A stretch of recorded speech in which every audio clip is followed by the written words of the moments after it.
Well, here we are at the end of June, and here we are once again with another episode of Perligo Ponders, in which I respond to your questions, comments, and theories about my own questions, comments, and theories. This certainly has been a very busy month.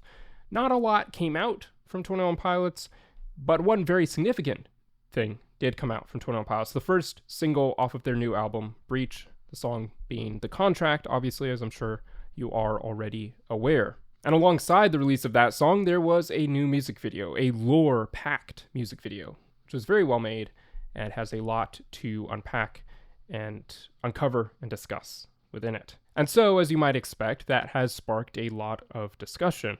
So there's quite a lot to get through this month. Also, surprisingly, the last episode at the end of May had quite a few comments underneath related to that one. So we will be returning sort of to the concepts which we discussed in that last video as well, many of which were related to Breach and what we might be seeing next as the new songs and this new era begins in earnest. But without any further ado, as I mentioned, there is a lot to talk about, a lot of comments to get through. I think there were 22 that I wanted to look at this video, and as a reference point, the past few months have averaged around 7. So thank you very much for all your comments, all your thoughts. There's a lot that was very interesting. A lot of great points that I hadn't considered, a lot of further questions expanding on points which I had considered, but taking them in new directions. So I very much appreciate all the engagement on this, all your thoughts and questions and ideas about this, because really there is a lot we do not know yet, and I can't wait to see what exactly is uncovered as we go through the rest of this era, and especially as we get the next song. I'm hoping the next single is also accompanied by a lore-related music video, but that won't necessarily be the case. Obviously, as we saw with Clancy, we had the lore-packed video for Overcompensate, and then the next single off of the album was Next Semester, which has some relation to the lore, but was primarily not a lore video. So, our first question comes from Ollie Van Scheppingen. That's the only attempt I'm going to make at pronouncing that name. I apologize if it was incorrect. Question for Perligo Ponders. Do you think there is any significance to the red petals in the contract? And is there maybe a parallel to the yellow petals in Jumpsuit?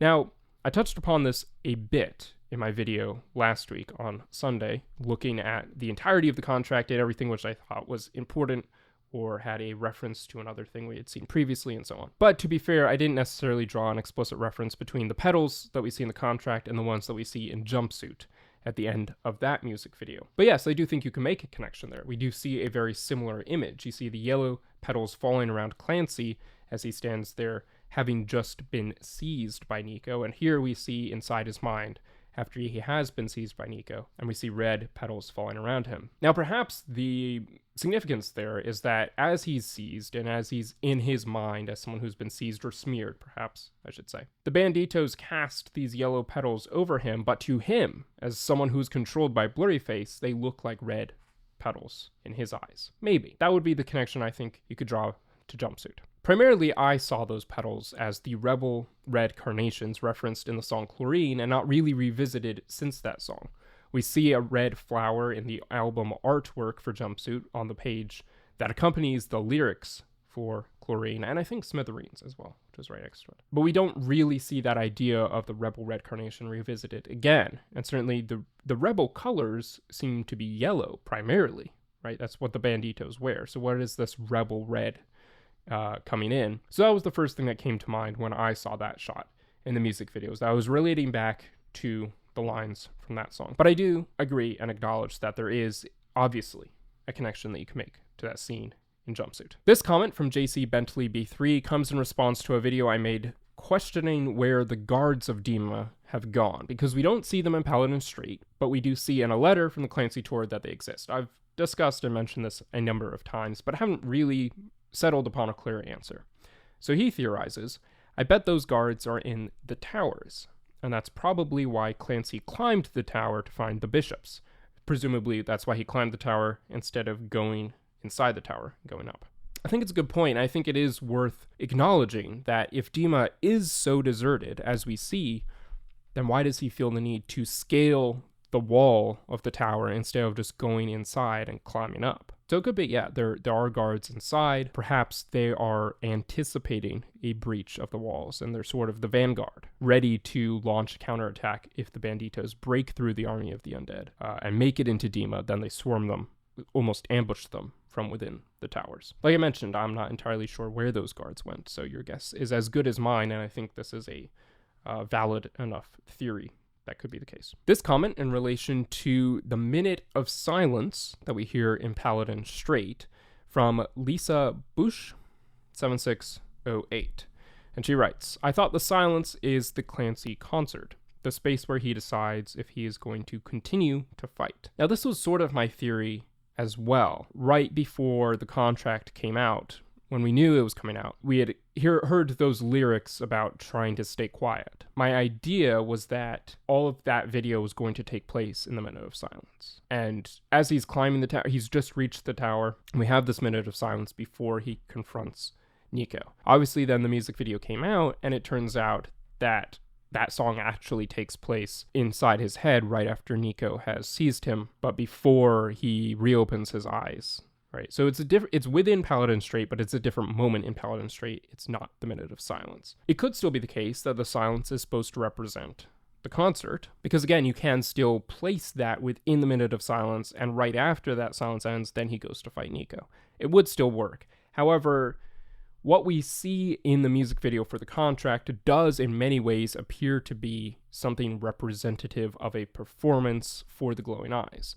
And many have theorized, and I think there is good weight behind this theory, that what the contract is showing is that concert, that flashback for why we fight right before we do. Because it's placed even more immediately right before he opens his eyes to confront and fight against Nico. Is that definitely the case? No, but I do think that is slightly more likely than the silence being representative of the concert, which then, of course, raises the question once again, what exactly is the significance of that silence? Are we going to see something with the torchbearer during that minute of silence? The next comment comes from Overnight Carp 99, who writes, I've always felt like the Hello Clancy moment in Paladin Strait carried more weight than I could explain. What if Clancy is actually a ghost, a member of the Glorious Gone who possesses people to resist the bishops? Maybe the glowing eyes in the video are past versions or vessels of Clancy. It feels like Nico is finally recognizing him, like he's been found out, and the cycle is starting all over again. I know a lot of these theories here have been talked about before, of there being multiple Clancys, but I haven't heard anyone talk about the possibility of him being a ghost himself. Clancy is dead, but his ghost lives on, possessing people to defeat the bishops. This would also make the lyrics of Morph a little more literal. This is an interesting idea.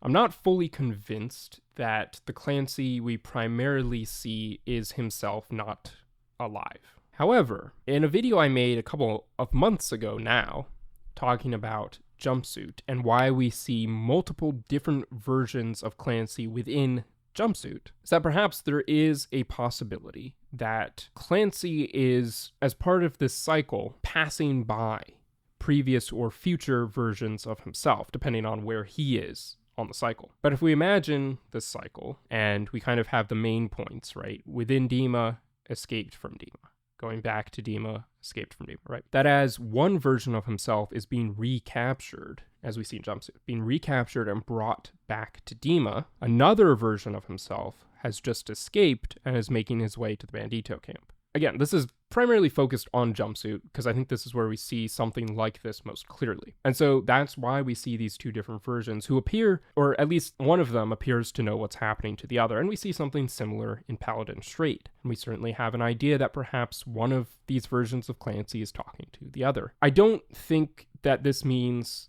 that there have been hundreds of attempts and hundreds of dead Clancys. That's what would have to be the case if all the glowing-eyed figures in the contract are past versions of Clancy. I don't see that.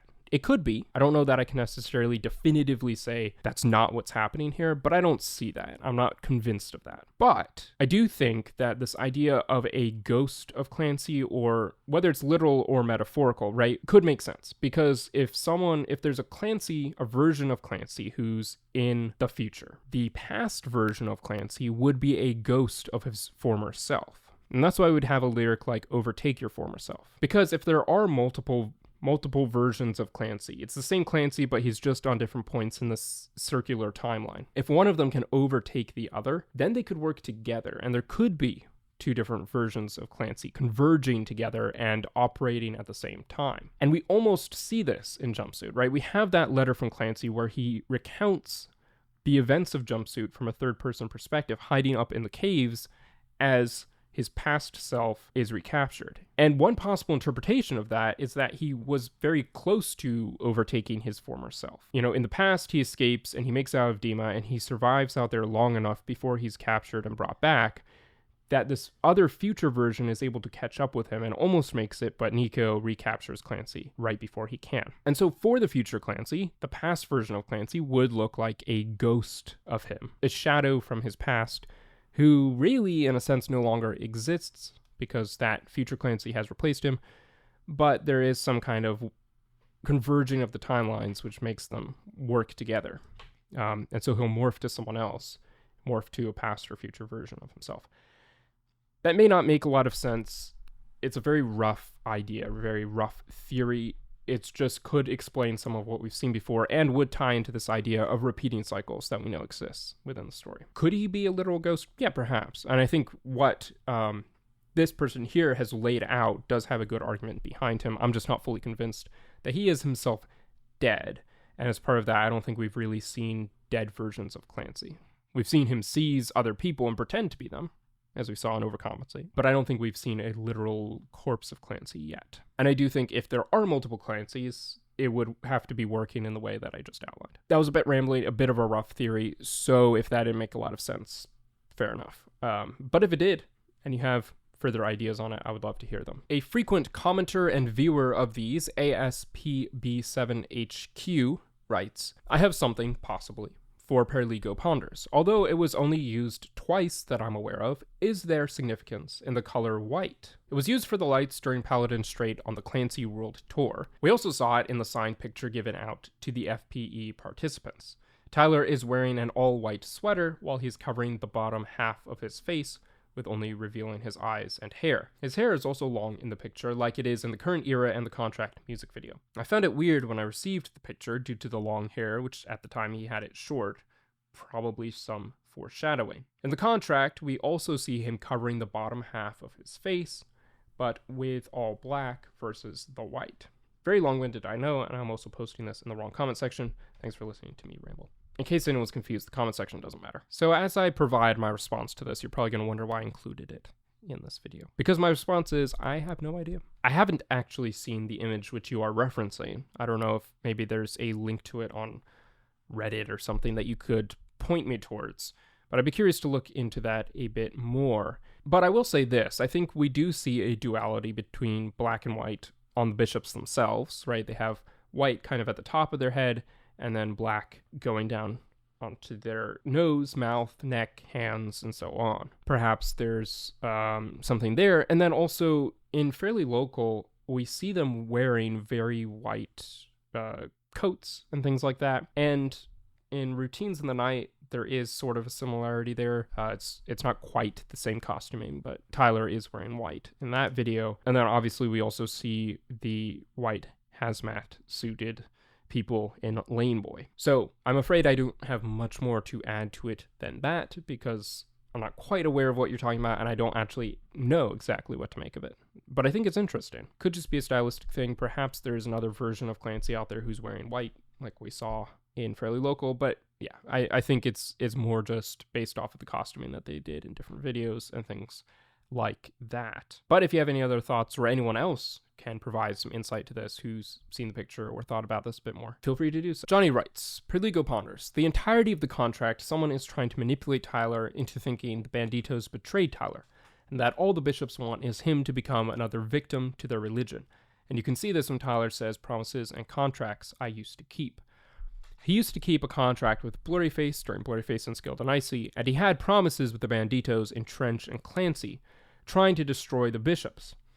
Now there is someone telling Tyler, no, they betrayed you, a third-person party, the Necromancer. This Necromancer is not Nico or Blurryface, It is not Clancy, it is a new person, a mix of the two, and each version has a leader. And since this third one is its own leader, nothing is stopping it. It has perspectives inside of it, so it has absolute power. It is a breach of the Banditos and Nico. I've created this world to feel some control, destroy it if I want. Very interesting thought. Very poor punctuation. But this sort of does tie into something which I theorized before the contract came out, that this necromancer that's referenced could be some third person, someone who has power beyond the bishops, who controls them and to whom they are themselves answerable, right? This figure that they live in fear of. And in a way that could be similar to something like what we see in Lord of the Rings, where there are 9 ring wraiths, but they're all answerable to Sauron himself. So when the contract came out and we saw what we see in that music video and so on, I am less convinced that that could be the case, but I'm not ruling it out as a possibility.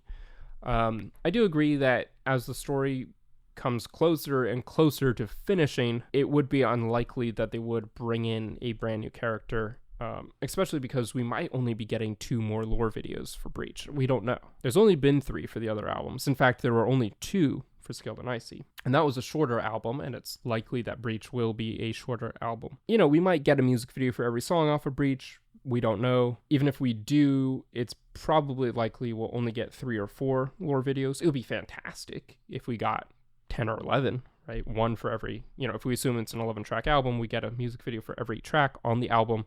That'd be incredible. But I don't think that's likely, especially because they cost more money to make.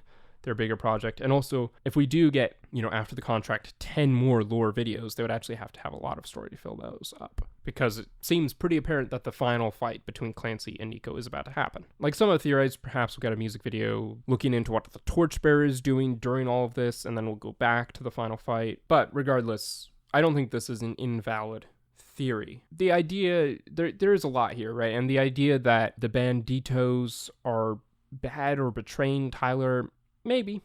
I've seen that theorized at other places as well, that really the Banditos are the bad guys in the story, right? And the bishops are the good ones. That could be the case, but I don't, everything that's been built up until this point, I don't think really leads into that. And certainly, unless everything we've heard about the bishops is propaganda, it doesn't seem like they're particularly people that should be upheld as morally upright. Michaela Joe writes, "My theory is we have no idea what truly happened to Tyler's alter ego version of Blurryface from Fairly Local. We just got a new representation of him when Nico made his appearance in the Heavy Dirty Soul music video as a bishop. I think Nico will bring out the Blurryface in Tyler, hoping he would join him in power, but not realizing how powerful he would become. I also think the Necromancer is Tyler/Blurry, and that the contract is a warning to the citizens of Dema about Tyler/Blurry taking over. That's why Tyler covered his eyes in the last few live shows, because he doesn't want us to see his eyes are red. That's why Spooky Jim is also in the album art. Everyone was under the assumption that Clancy was the Relapse album, but I think Breach will be the Relapse to Redemption album." Yeah, this is a good point. I did touch upon this idea in a video exploring who Blurryface really is. Because, we see in the song Goner, I've got 2 faces, Blurry's the one I'm not, so these 2 kind of sides of him. But also in the song Clear, before that, I wish that I had 2 faces to prove which theory worked, right? So I had this idea that, and I still do, that Tyler Joseph kind of engaged in an experiment, or Clancy engaged in an experiment in which he created these 2 faces, Clancy and Blurryface. And Blurryface became too powerful, right? The experiment went horribly wrong. It's similar along these lines, but I think I have a different explanation for where the Tyler's alter ego version of Blurryface from the Blurryface era that we see in Fairly Local and Stressed Out went.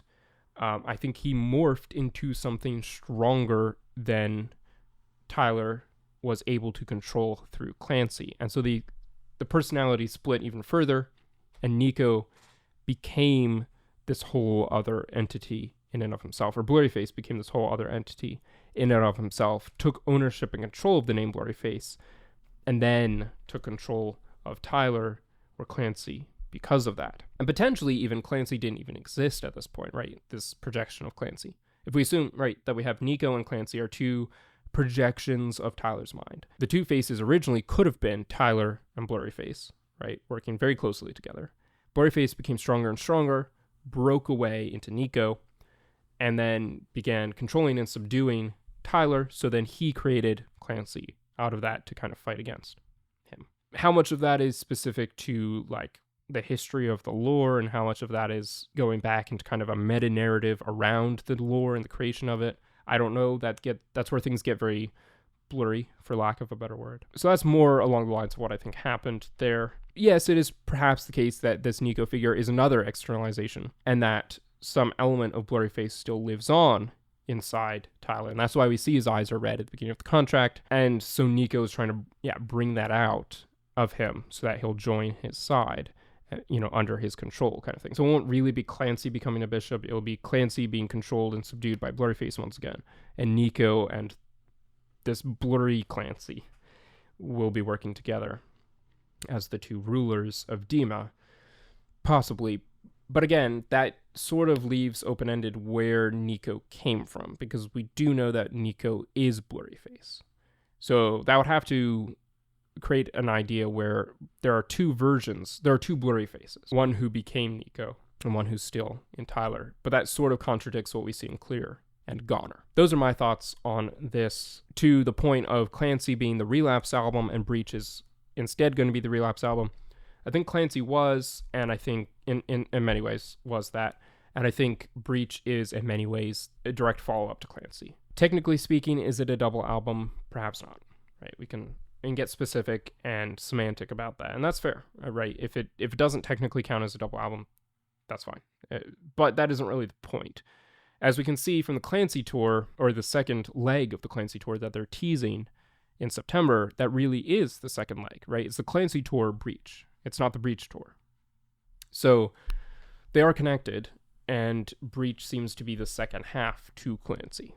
So sure, yeah, it should probably continue a lot of the same themes that we saw in Clancy, and then we'll be wrapped up with a redemption narrative at the end. I think that's very likely, very possible.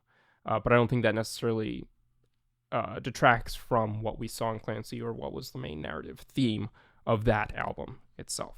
Mr. Heathbar writes, "Bro, I think I saw you in that one Star Wars game."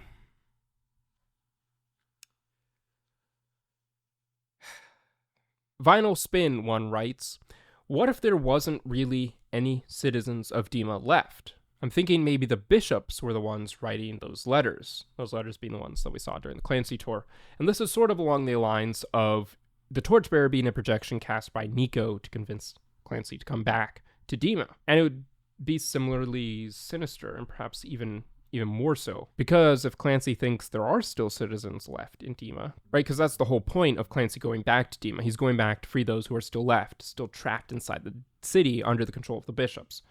If there were no citizens left, there wouldn't be much point. They could just leave this empty city to the bishops and go live their life in the wilderness of Trench and, form a new civilization. Now, perhaps maybe they really want that city for themselves, but the stakes seem so much lower and so much less important if there's no one there to save. Which, again, is why it's so confusing that the city of Dema is empty. There's no one there. Now, they could all be inside. They could be in the towers. There are explanations. But certainly, if this is the case, that would be a pretty devastating twist, right? At the end, they're going to sacrifice so much for that to end up being the end result, is that everyone's already been sacrificed. There was a mass assembly of the glorious gone, and they are all vessels now. And that's why we see an army of the undead facing against the Banditos, because there are no living guards left, right? Right at the last minute, they get rid of them all. Seems like a bit of a bad idea for the bishops, right? Because as soon as they get knocked down by Clancy's antlers, all the vessels who are seized also fall. So not the greatest strategy there, if that is the case. But I think this is an interesting idea. I'm not fully convinced, but I think it's compelling. And if it is the case, that would make for a devastating twist, which wouldn't necessarily be bad to see. With that being said, thank you so much for watching. I know this was a bit of a longer one, but it was longer because so many of you had so many great ideas and theories that I wanted to discuss and explore further. If you would like your comment to be featured in the next video or one of the other videos moving forward, all you have to do is comment something interesting, an interesting theory, idea, question, or something generally intriguing Feel free to flag it as Perligo Ponders if you want, but you don't have to do that. I don't exclusively pull from those comments. And as always, don't forget to subscribe for more music commentary and reviews.